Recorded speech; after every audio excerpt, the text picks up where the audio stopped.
तर मित्रांनो, आज आपण आहे आपल्या पेरू बागेमध्ये. जो गवत होता ते गवत पूर्ण रोटर करून घेतला. ते वाळलेले फळं आणि किडलेले फळं,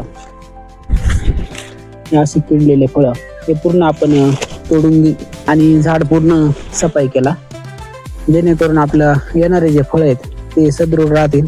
हे असे पूर्ण फळं आपण एकत्रित करून इथं खड्डा केलेले आणि याच्यात आपण पुरून टाकले.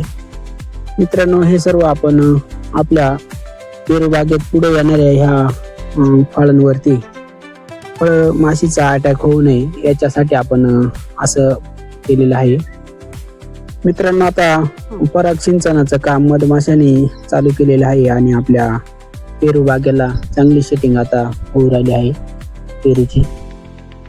आता हे काळजीपूर्वक आपल्याला हा बाग हाताळायचा आहे, कारण मागचा पीक आपला फेल गेला, पूर्ण किडलेले होते. आता ते किडलेले फळं काढलेत आणि हे पूर्ण आता नवीन सेटिंग झालेली.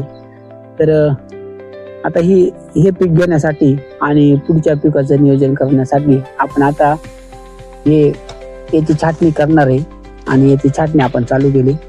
आता हे खालचे फळं मोठे होईपर्यंत इकडचा वरचा कलम मोठा होईल आणि पुढचं म्हणजे 12 आपल्याला पेरू खायला मिळतात. छाटणी केल्यावरती असं झाड दिसते आणि अशी फळांची सेटिंग झालेली. खूप साऱ्या मधमाशा आपल्या बागेमध्ये येऊन राहिल्यात.